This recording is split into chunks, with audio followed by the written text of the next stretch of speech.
రాత్రిపూట కాశీక్షేత్రంలో సాధనలు చేసేటువంటి వారు కొన్ని జాగ్రత్తలు తీసుకోవాలి. ఎందుకంటే అక్కడ భక్షిణీ విద్యలు చాలామంది ఆచరిస్తూ ఉన్నారు. మనం ఒక 40 రోజులు, 50 రోజులు సాధన చేయడానికి మనం కాశీ క్షేత్రాన్ని ఎంచుకుని అక్కడ మనం సాధన చేస్తూ ఉంటే దశ చివరదాకా వచ్చాక పువ్వు పరిమళించేటప్పుడు సువాసన వస్తుంది కదా! అలాగే మంత్రం ఒక వ్యక్తి దగ్గర శోభిల్లేటప్పుడు ఆ వ్యక్తి దగ్గర తెలుస్తుంది ఆ పట్టు. అటువంటి సందర్భాలు చూసుకుని దాన్ని కాజేసేటువంటి వారు, భక్షిణీ విద్యలు చేసేవాళ్ళు కూడా చాలామంది ఉన్నారు. కర్ణ విద్యల కోసం ఒక 10 సంవత్సరాల క్రితం ఎవరైనా ఏదైనా ఒక క్షేత్రాలు ఆశ్రయించాలంటే కేవలం కాశీకే వెళ్ళేవారు. అక్కడ గ్రహించి సాధన చేసుకోవడానికి అనువుగా ఉంటుందని చెప్పేసి. చాలామంది అక్కడ ఆచరించి మంచి పట్టు సాధించారు. కాకపోతే కాశీ క్షేత్రంలో అస్సీ ఘాట్ ఏదైతే ఉందో దానికి అటుపక్కకు గాని, నమో ఘాట్ దాటిన తర్వాత గాని ఈ చతుర్థానికి సంబంధించినటువంటి సాధనలు చేసుకోవచ్చు. ఎందుకంటే కాలభైరవుడు క్షేత్రపాలకుడు. సుమారుగా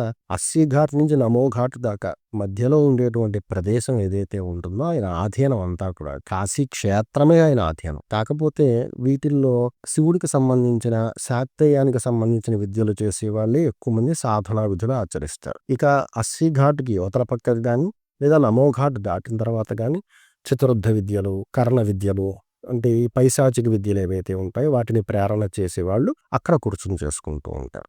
కానీ అక్కడ వెసులుబాట్లు చాలా తక్కువగా ఉంటాయి. నక్కలు కూడా తిరుగుతూ ఉంటాయి అక్కడ. అందుచేతను రాత్రిపూట సాధన చేయడం అనేది అక్కడ కొంచెం కష్టమైనటువంటి పని.